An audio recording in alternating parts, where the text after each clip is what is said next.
Hello friends and family எல்லாருக்கும் வணக்கம். Welcome to my channel fine J by Ramya. இப்போ பார்த்திங்கன்னா பனிகாலம் முடியாமையே வெயில் நல்லா ஸ்டார்ட் ஆகிடுச்சிங்க. இந்த டைமில் தான் நம்ம கிச்சனுக்கு என்னென்னலாம் தேவையோ சமைக்கிறதுக்கு தேவையான திங்ஸ் எல்லாம் கொஞ்சம் ரெடி பண்ணி வச்சுக்கோம் இல்லைங்களா. அந்த வகையில் இன்றைக்கி நான் சாம்பார் தூள் தான் ஃபஸ்ட்டு ரெடி பண்ணிக்கலாம் அப்படின்ட்டு ரெடி பண்ணிகிட்ருக்கேன். இப்போ பார்த்திங்கன்னா பிப்ரவரி மிடில் தாங்க. இந்த டைம்லேயே காலையில் ஒரு 10 மணிக்கெல்லாம் மொட்டை மாடியில் காலே வைக்க முடியலங்க, அந்த அளவுக்கு வெயில். சரி இப்போவே ரெடி பண்ணி வச்சிடலாம், ஃபஸ்ட்லேயே முடிச்சிடலாம் அப்படின்ட்டு இந்த வாங்கிட்டு வந்த மிளகா மல்லி இதெல்லாம் ஒரு தடவை தண்ணியில் அலசிட்டு காய வச்சு எடுத்து வச்சுக்க போகிறேன். அதுவும் இப்போ திங்ஸ் எல்லாம் சூப்பர் மார்க்கெட்லேயே வாங்கிக்கிறதுனால பெருசாக தூசு மண் அந்த மாதிரிலாம் இருக்காது. சும்மா ஒரு தடவை தண்ணியில் போட்டு அலசி எடுத்தாலே போதுமானதாக இருக்கும். இதனால் மிளகாலாம் காரம் குறைஞ்சிருமோ அப்படின்லாம் நினைக்க வேணாங்க, நல்லாவே இருக்கும். தண்ணியில் அலசிட்டு எடுக்கும்போது சாம்பார் தூளோட டெக்ஸ்சருமே ரொம்ப நல்லா இருக்குங்க. நான் இன்றைக்கி எடுத்திருக்க அளவுன்னு பார்த்திங்கன்னா நாட்டு மல்லி 3/4 கிலோ எடுத்திருக்கேன். வரமிளகா நல்லா காரமும் இருக்கும் கலரும் இருக்கும், அந்த மாதிரியான வரமிளகா 1/2 கிலோ எடுத்திருக்கேங்க. மற்ற பொருட்கள் எல்லாமே நான் வறுக்கும்போது உங்க கூட ஷேர் பண்ணிக்கிறேன். நம்ம மிளகா மல்லி மற்ற தேவையான திங்ஸ் எல்லாம் வாங்கும்போது குவாலிட்டியை கண்டிப்பாக சூஸ் பண்ணிக்கணுங்க. நல்ல குவாலிட்டியில் வாங்கும்போது தான் நமக்கு குழம்போட டேஸ்ட்டும் நல்லாயிருக்கும், ரொம்ப நாளைக்கு வருஷத்துக்கும் கெட்டு போகாமல் இருக்கும். அதனால் குவாலிட்டியில் மட்டும் காம்ப்ரமைஸ் ஆகிக்கவே கூடாதுங்க. இப்போ பார்த்திங்கன்னா மல்லியை கழுவியாச்சு.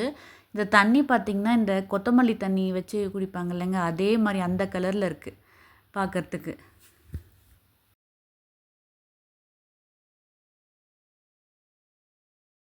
மிளகா வாங்கும்போதும் மிளகா காம்போடு வாங்கிட்டு நல்லா காய வச்சுட்டு அதுக்கப்புறம் காம்பெல்லாம் எடுத்து அரைச்சிக்கலாம். அப்போ தான் நமக்கு விதைகள் அது அப்படியே இருக்க மாதிரி இருக்கும். எனக்கு எப்படி நான் கிடச்சிது அப்படின்னாக்கா, மிளகாவோட காம்பு இல்லைங்க, ஆனால் மேலே அந்த ஒயிட் கலர் போர்ஷன் மூடி இருக்கும்ல பார்த்தீங்களா, விதையெல்லாம் கொட்டாத அளவுக்கு அந்த மாதிரி இருந்துச்சு. பேக்கெட்டில் அந்த மாதிரி கிடச்சதுனால நான் அதை எடுத்துக்கிட்டேன். இப்போ இதெல்லாம் நான் காய வச்சுட்டு அரைக்க கொண்டு போகிறதுக்கு முன்னாடி அந்த ஒயிட் கலர் போர்ஷனையும் எடுத்துக்க போகிறேன். அதோடு அரைக்கக்கூடாது, நம்ம அதை எடுத்துகிட்டு தான் அரைச்சிக்கணும். மிளகா காஞ்சதுக்கு அப்புறமா அதை இன்னொரு தடவை நல்லா செக் பண்ணிக்கிறது நல்லதுங்க. இப்போ நம்ம கழுவிட்டுருக்கேன் பார்த்தீங்களா, இந்த டைமில் பெருசாக கலர் வித்தியாசம் ஒன்றும் தெரியல. நல்லா காஞ்சதுக்கு அப்புறமா தான் ஒரு 4-5 மிளகாய்க்கு பக்கமாக வெளுத்த மாதிரி இருந்துச்சு, அங்கங்கே வெளிர் மஞ்சள் கலரில் இருந்துச்சு. அந்த மாதிரி இருக்க மிளகாய் எல்லாமே தூக்கி போட்டு அரைச்சிக்கிறது தாங்க நல்லது. இப்போ ஒரு வெஜிடபிள்ஸோ ஃப்ரூட்ஸ் இதெல்லாம் இருக்குது, அதை நம்ம ஒரு ஃபங்கஸ் ஃபார்ம் ஆகிடுச்சினாலோ இல்லை அழுகி போச்சுனாலோ சாப்பிட மாட்டோம் இல்லைங்க, அந்த மாதிரி தான். அதனால் வெளுத்த கலரில் இருக்குது அப்படின்னாலே அது ஃபங்கஸ் ஃபார்ம் ஆனது அப்படின்ட்டு அந்த மிளகாயை தூக்கி போட்டு அரைச்சிக்கிறது நல்லது. இப்போ தண்ணியெலாம் வடிஞ்சிருச்சு, இதை மாடியில் கொண்டு போய் காய வச்சுக்க போகிறேங்க. ஃபஸ்ட்டு அன்றைக்கி பார்த்திங்கன்னா ஒரு 11 மணிக்கு கொண்டு போய் காய வச்சேங்க. காலே வைக்க முடியல, அந்தளவுக்கு இருந்துச்சு. அடுத்த நாள்லாம் 10 மணிக்கே கொண்டு போய் காய வச்சுட்டு வந்தாச்சு. அதை ஒரு 4 மணி வரைக்கும் காய வச்சுருவேங்க. 2 நாளிலே காஞ்சிருச்சு, என்னால் எக்ஸ்ட்ரா ஒரு நாள் வெயிலில் வச்சு எடுத்துக்கிட்டேன். இது 2 நாள் முழுசாக காஞ்சதுக்கப்புறமா 3ஆவது நாள் காஞ்சிட்ருக்குங்க. நான் இது ஒரு மத்தியானம் ஒரு 3 மணிக்கு எல்லாத்தையும் வறுத்து எடுத்துக்கலாம், நல்லாவே காஞ்சிடுச்சு அப்படின்ட்டு அதுக்கு உண்டான திங்ஸ் எல்லாம் பக்கத்துலேயே எடுத்து வச்சுட்டேன். ஏன்னா நம்ம வறுத்துட்டு இருக்கும்போது நடுவில் ஓடி எடுத்தோம்னா அது சரி வராது. அதனால் வேணுங்கிறதெல்லாம் பக்கத்தில் எடுத்து வச்சுட்டு இன்றைக்கி அளவுக்காக 5.5 பெட்டியில் இருக்க கப்பு தாங்க நான் எப்போ யூஸ் பண்ணிக்கிறது. ஏன்னா இது 100 கிராம் அளவு, கரெக்டாக 100 கிராம் பிடிக்கும் அப்படிங்கிறதுனால இதை நான் அளவாக வச்சுக்கிட்டு யூஸ் பண்ணிக்கிறது. இப்போ ஒரு இரும்பு கடாய் நல்லா ஹை ஃப்ளேமில் வச்சு சூடானதுக்கு அப்புறமா ஒரு மீடியம் ஃப்ளேமில் வச்சுட்டேன். இப்போ ஃபஸ்ட்டே சீரகத்தை வறுத்து எடுத்துக்கிறேங்க. ஒரு 1/2 கப் அளவுக்கு சீரகம் சேர்த்துட்டு வறுத்துக்கிறேன். இது ரொம்ப கலர் மாறிடுச்சுன்னா கரிஞ்சு போயிடும், அதனால தான் ஃபஸ்ட்டே சேர்த்துட்டு கொஞ்சம் ஒரு நிதானமான அளவுலேயே வச்சு வறுத்து எடுத்துக்க போகிறேன். இப்போ கையில் தொட்டால் நல்லா சூடு தெரியும், வாசமும் நல்லா வரும், அந்த அளவுக்கு வறுத்துட்டு நம்ம எடுத்துடலாங்க. நான் ஒவ்வொரு பொருட்களையுமே தனித்தனியாக தாங்க வறுத்து எடுத்துக்க போகிறேன். அதனால் ஒவ்வொன்றையும் வறுத்துட்டு ஒரு பிளேட்டில் பெரிய பிளேட்டில் மாற்றி வச்சுக்க போகிறேன். அடுத்ததாக 1/2 கப் அளவுக்கு மிளகு சேர்த்து வறுத்துக்கிறேங்க. சீரகம் எடுத்த அதே அளவுக்கு மிளகும் சேர்த்து வறுத்துக்கிறேன்.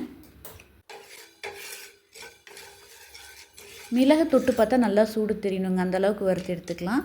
ஆனால் அதுக்காக புகை வர அளவுக்கு வறுத்துடக்கூடாது.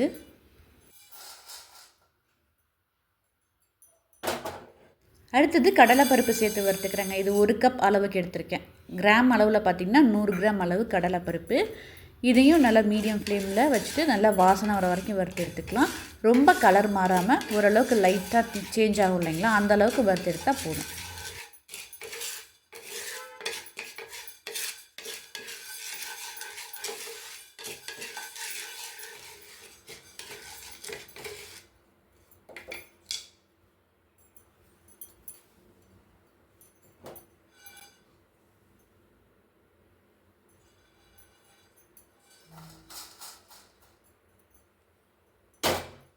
அடுத்ததாக துவரம் பருப்பு சேர்த்துக்கிறேங்க.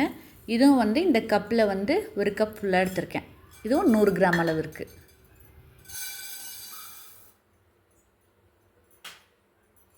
இதையும் நல்ல வாசனை வர வரைக்கும் வறுத்துக்கலாங்க. இது ரொம்ப கலர் மாறிடக்கூடாது.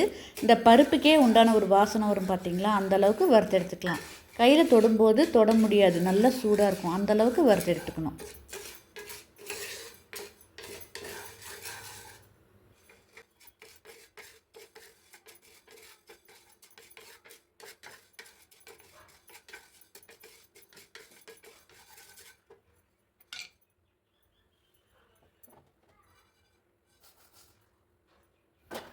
அடுத்தது அரிசி எடுத்திருக்கேங்க. இது நம்ம சாப்பாட்டுக்கு யூஸ் பண்ணுற அரிசி தான், புழுங்கல் அரிசி தான் யூஸ் பண்ணிக்கிறேன்.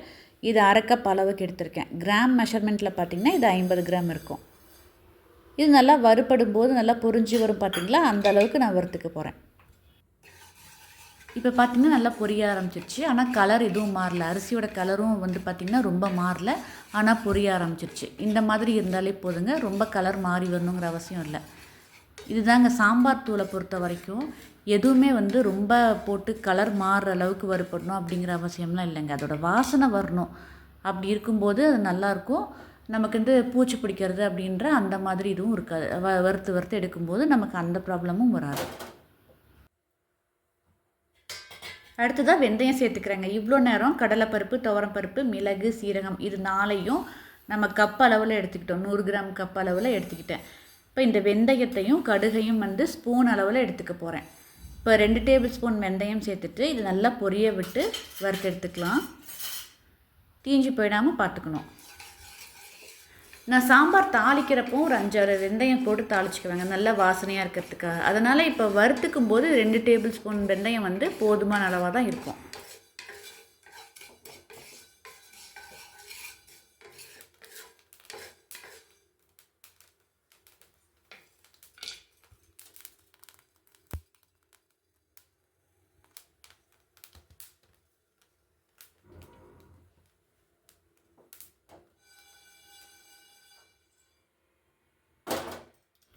அடுத்ததாக 2 டேபிள் ஸ்பூனுக்கு கடுகு சேர்த்துக்கிறேன். இந்த கடுகும் நல்லா பொரிஞ்சு சத்தமெல்லாம் பொரியற சத்தமெல்லாம் ஸ்டாப் ஆகும் பார்த்திங்களா, அந்தளவுக்கு நல்லா பொரிய விட்டு எடுத்துக்கலாம். நான் கடுகை பற்றின ரீசெண்டாக ஒரு விஷயம் தெரிஞ்சுக்கிட்டேங்க. அது எந்த அளவுக்கு உண்மைன்றது தெரியல. நம்ம குழம்பு ரசம் தாளிக்கும் போதும் சரி, இந்த மாதிரி பொடிக்கு ஏதாவது யூஸ் பண்ணும்போது, கடுகு யூஸ் பண்ணும்போதும் சரிங்க, நல்லா பொரிய விட்டு தான் நம்ம சாப்பிட்ணும் அப்படின்ற மாதிரி சொல்கிறாங்க. பச்சை கடுகு வயிற்றுக்குள்ளே போச்சுன்னா அது ஜீரணமாகறதுக்கே ரொம்ப நாள் கணக்கில் எடுத்துக்கும் அப்படின்ற மாதிரி சொல்கிறாங்க.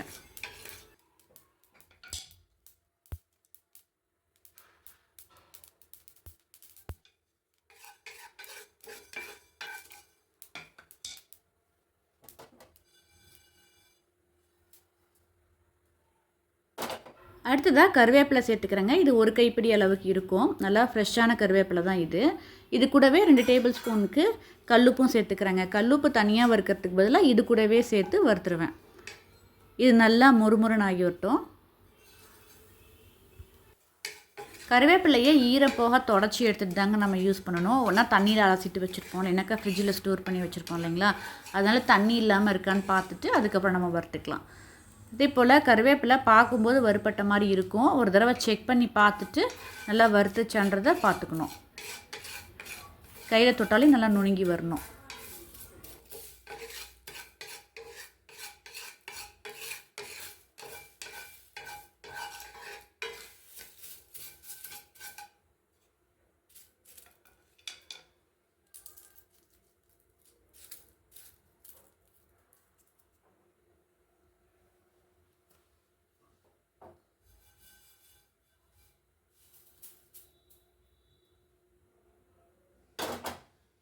கடைசியாக கொத்தமல்லி சேர்த்து வறுத்துக்கலாங்க. நான் ஒரு 3/4 கிலோ அளவுக்கு எடுத்துருக்கிறதுனால இதை ஒரு 3 தடவையாக சேர்த்து வறுத்துக்கிறேன்.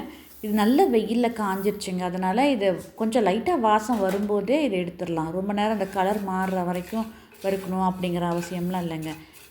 இந்த கடாயம் நல்லா சூடாக இருக்கிறதுனால இதை போட்டு ஒரு 3-4 நிமிஷத்துலேயே நல்லா வாசம் வர ஆரம்பிச்சிடுங்க. அந்தளவுக்கு நம்ம வறுத்தாவே போதும்.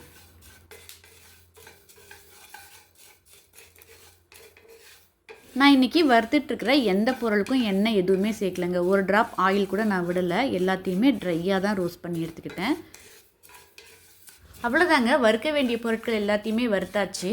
பெருங்காயம் பார்த்திங்கன்னா, நான் ஏற்கனவே கட்டி பெருங்காயத்தை நல்லா வறுத்துட்டு தூள் பண்ணி வச்சுருக்கேன். அதை வந்து அரைக்க போகும்போது அது ஒரு 2 டேபிள் ஸ்பூனுக்கு சேர்த்துக்குவேன். மஞ்சளும் வெயிலில் காய வச்சுருக்கேன், அதையும் கடைசியாக சேர்த்துக்குவேன். இப்போ மிளகா பார்த்திங்கன்னா வெயிலில் நல்லா காஞ்சி வந்திருக்கு. தொட்டாலே நல்லா நுணுங்குதுங்க, பொரிஞ்சு வருது. அந்தளவுக்கு நல்லா காஞ்சிருச்சு.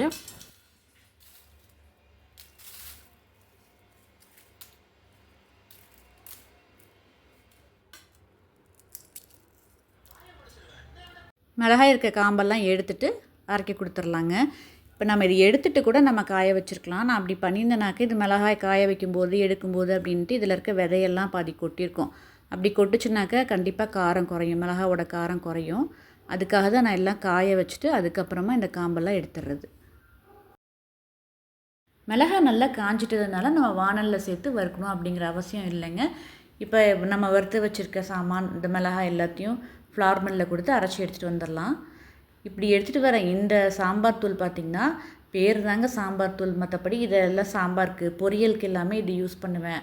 அப்புறம் எந்த புளிக்குழம்பு வத்தக்குழம்பு எது வச்சாலுமே நான் யூஸ் பண்ணிக்கிறேங்க. இது பெருங்காயம் சேர்த்து தான் அரைக்கிறேன், இருந்தாலுமே எல்லாத்துக்குமே நான் யூஸ் பண்ணிக்குவேன், நல்லாயிருக்கும். இது கூட கடைசியாக பெருங்காயத்தூள் 2 டேபிள் ஸ்பூனுக்கு சேர்த்துக்கிறேங்க. 50 கிராம் மஞ்சளை வெயில நல்லா காய வச்சுருந்தேன், அதையும் இது கூடவே சேர்த்துக்கிறேன். இது நம்ம மெஷினில் கொடுத்து அரைக்கிறதுனால மஞ்சளை உடச்சி போடணும் அப்படிங்கிறது இல்லைங்க, அது மெஷின்லேயே அது நல்லா அரைச்சி கொடுத்துருவாங்க.